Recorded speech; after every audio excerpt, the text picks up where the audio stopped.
What's up, you guys? Welcome back to my channel. Today I'm going to be doing two looks with the new TATI Beauty Textured Neutrals palette. TATI Beauty is a completely new brand launched by Glam Life Guru, aka Tati Westbrook, here on YouTube, and this is their first item. This is their first palette. So we've got a lot of exploring to do today. We have no idea what formula we have in store for us. We have no idea what looks we have in store for us. Actually, I do, because I already filmed them both and you already watched the intro, so you kind of know too, so maybe I'm completely wrong about all of that. Normally when I do a review of a new palette, I don't like to watch other people's reviews first because I don't want their views on something to color my idea that before I have a chance to sit down and give it my honest thoughts. But I did happen to watch Jamie French's review of this morning because I had a really rough weekend, and quite frankly, Jamie soothes me and I just clicked out of instinct. And her review of this palette made me so excited to dip into it today. Like I was pretty excited because it's like a new brand, new formula, new layout, something new to try.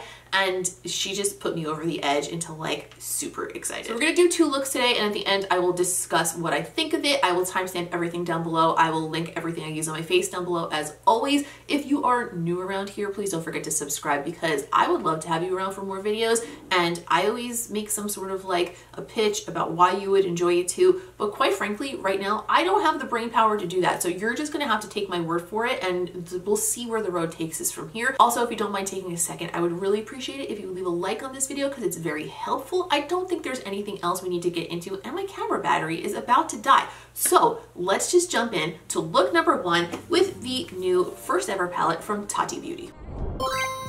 So here's the TATI Beauty Textured Neutrals palette. I opened it and took a look at it, but I put it back in the original sleeve so you guys get the full experience. I'm having some amount of difficulty removing the palette from the sleeve.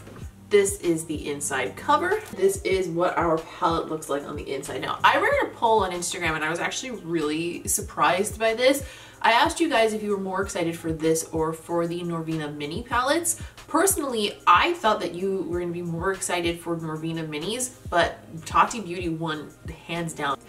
And I think the reason behind that might be A, because it's a new brand, so everybody's curious, but also because the setup of this palette is actually a little bit unique and interesting. The way that it's set up is that it's in rows of different shades, and then those shades are divided out into different textures. Also, if you're wondering about like how the palette feels like quality-wise, the packaging is very heavy. The mirror is enormous. I still have the plastic over it to protect it because I cannot be trusted. And in general, it does feel like a nice heavy quality packaging that's going to protect the eyeshadow as well.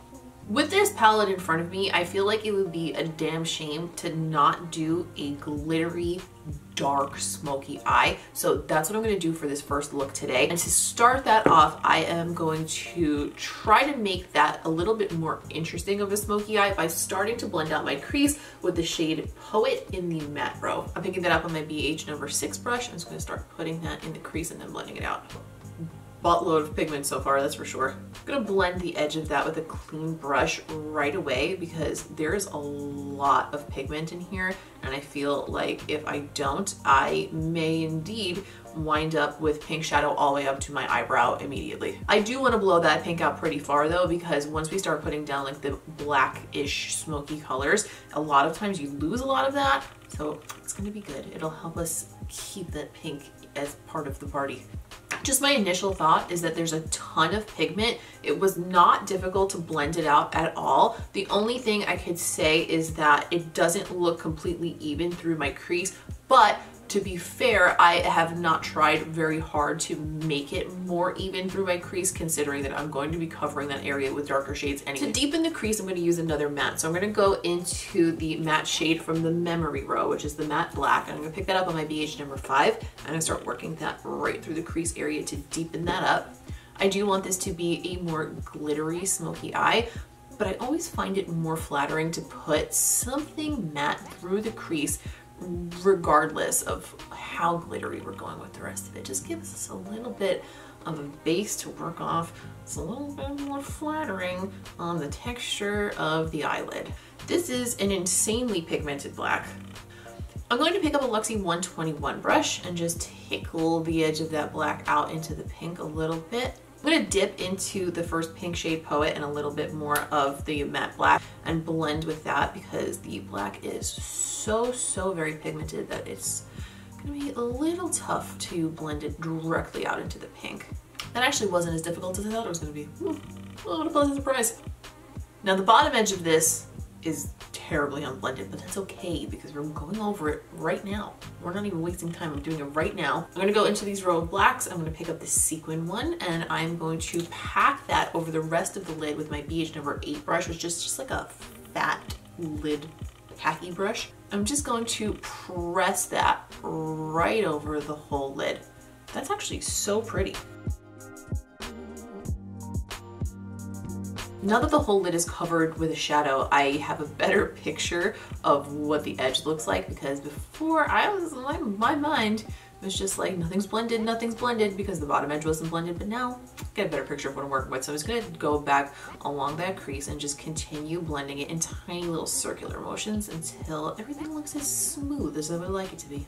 All right, so far, oh my God, wow. Can I ask a question? How is it possible that I have this much black on my lids and almost no fallout under my eyes? How? I'm gonna grab a flat MAC 217 brush and I'm gonna go into the metallic one from the memory row. So it's like a metallic, dark gunmetal blackish.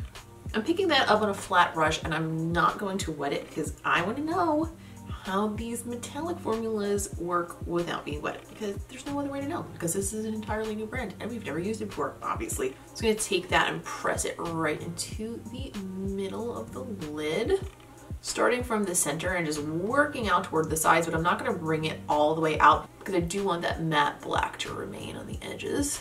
This one did have a little bit of fallout, so I will say that we may have spoken a little bit too soon. Now that does look very pretty and it's spread nice and evenly, especially considering that it was over another matte-ish shadow, but I want to see what the intensity would be like if I did wet it. So I'm just going to grab my MAC Fix Plus and give it a little spritz, just see what we're working with here. Ooh, dampening that brush gave it a very nice wet-ish intensity. And for the center of the lid, I'm going to go into the glitter from that same row. This time I'm gonna pick it up just on my ring finger and press a wee bit of it right into the very center and not bring it all the way up the lid. I'm gonna concentrate it closer to the lash line. That is also stunning. Okay, I'm very impressed so far, honestly. I cleaned up the fallout from the metallic and the glitter shades and I put down some concealer and a good amount of powder just to catch any fallout if we decide to add more of the glitter shades again. For the waterline, I want to keep it very dark and like that wet black kind of look. So I'm going to pick up the Wet n Wild multi-stick in black. I used this in my Pretty Witch tutorial that I did for the Wet n Wild holiday collection, and I actually really like the way this pencil performed in the waterline, so I'm going to use it again. That look is actually not so terribly different from this one actually in the way it's structured.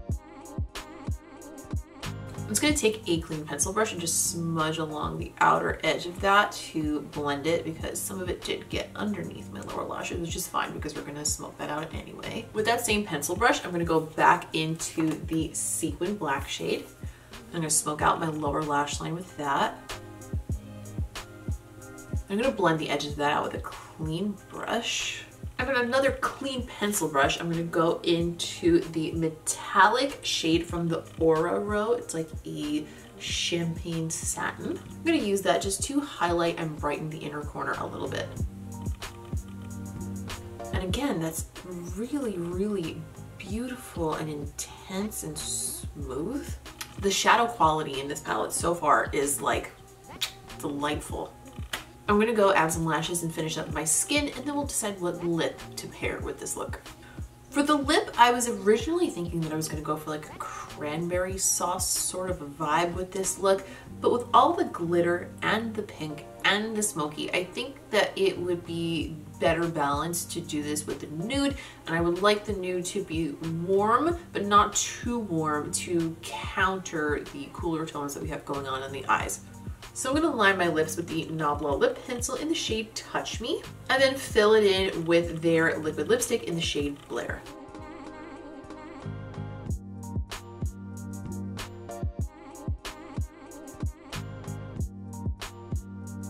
And this is the first look.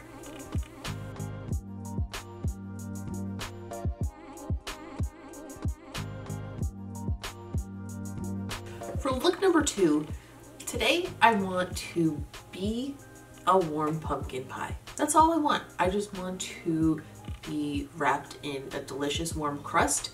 I want to come out of the oven and I want to make people happy. So I'm going to be using mostly colors from the Story row, but I may dip into some of the lighter shades over here. This row is called Soothe, as well as some from the row Ritual to add a little bit of depth. But in general, we're going for pumpkin pie vibes. To begin, I'm going to pick up my BH number 6 again, and I'm going to start with the matte shade from Soothe. I'm going to use that to create a transition. I'm going to bring that up fairly high. On my MAC 221S brush, I'm going to go into the shade Story. I'm going to begin by creating a little bit of depth in the crease with this. If my camera will focus on my face, hello, there we are. Unlike the other matte shades that I used in the first look, this matte is actually giving me quite a bit of fallout. That can be a difference of what type of brush. This is the first time I'm seeing that in this palette.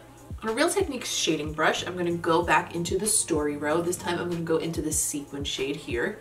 I'm going to press that over the entire lid right down to the lashes. Oh, that is such a pretty pumpkin-y shade. Ooh.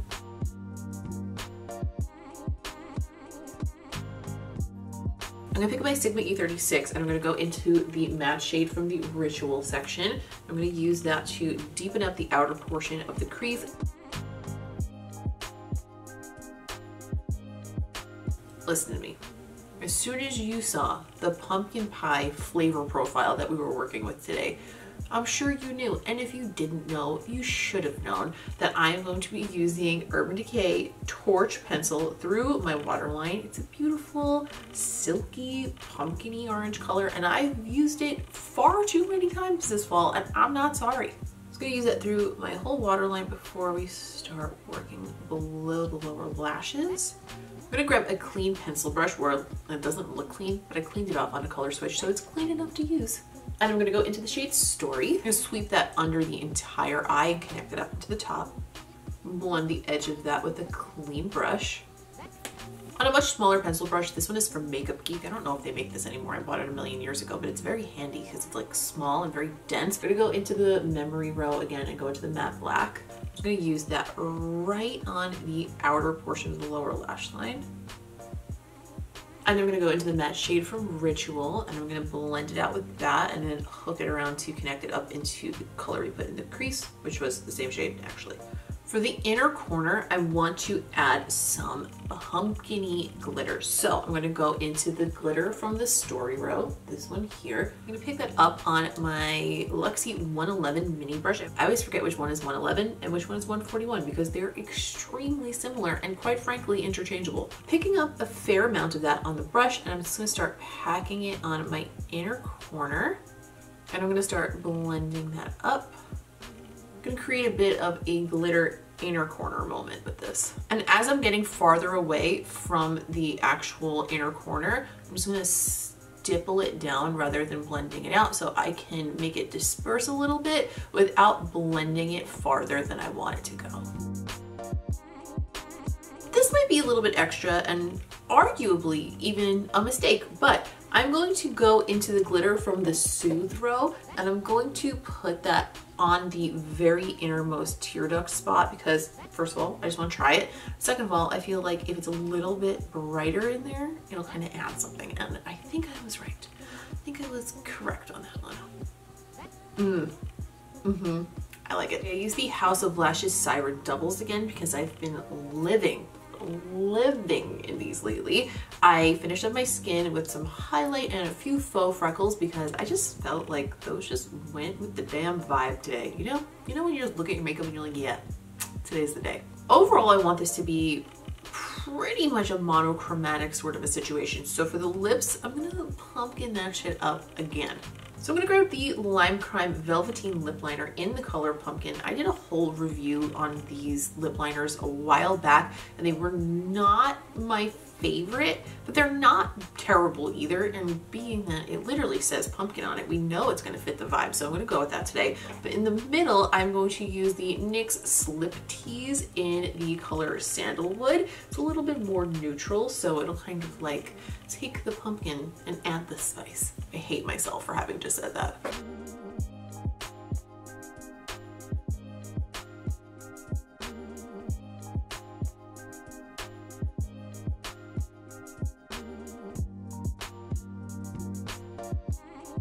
And this is the second look.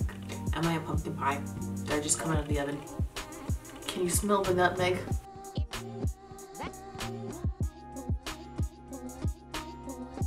So after doing 2 looks with this palette, I feel like my thoughts on it are mostly positive, but a little bit mixed. The colors are very pigmented, like incredibly pigmented, but I did notice while using them that some of them perform a little bit differently than others, so it's not that consistent across the board. None of them performed terribly, all of them worked. All of them were workable, but there were just some that had a tremendous amount of fallout in comparison to the other shades, specifically the mattes and sequins. In the first look, I used the matte from Poet, I used the matte from Memory, and I used the sequin from Memory, and none of them gave me pretty much any fallout, regardless of the fact that they were fairly dark shades. But when I went into the Story row, those shades gave me what I would refer to as a tremendous amount of fallout, actually.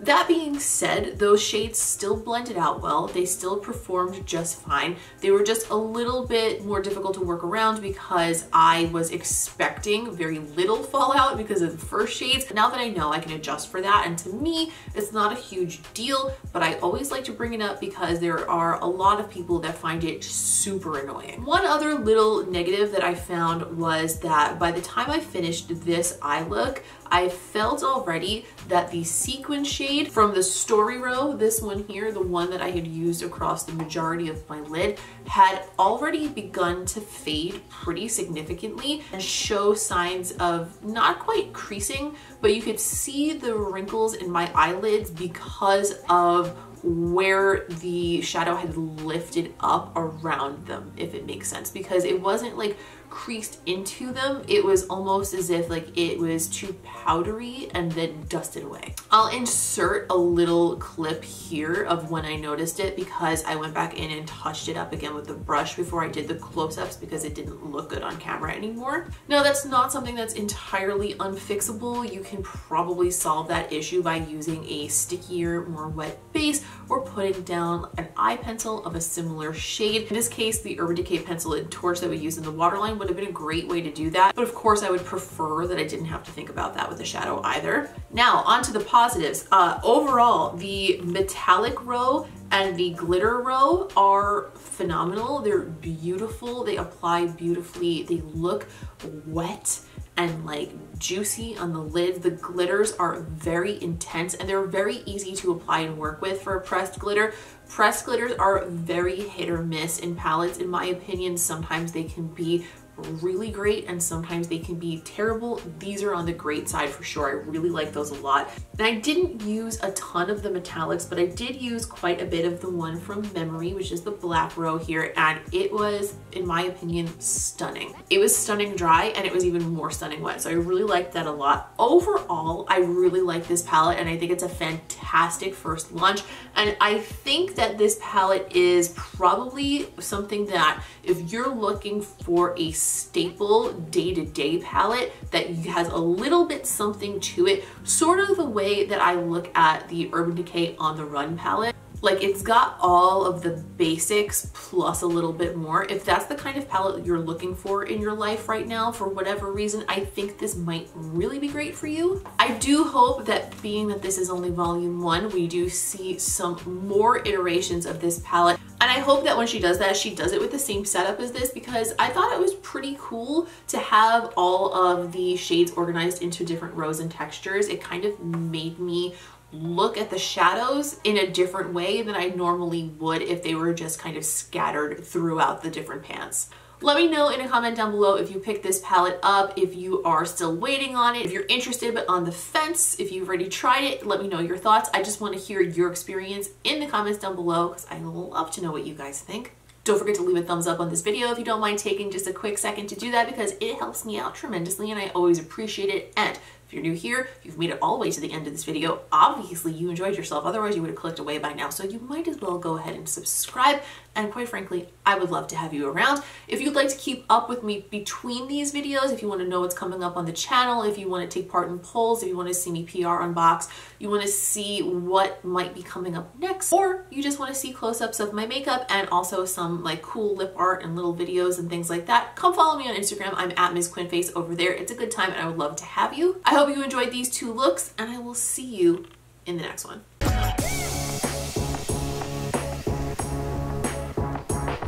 Yeah.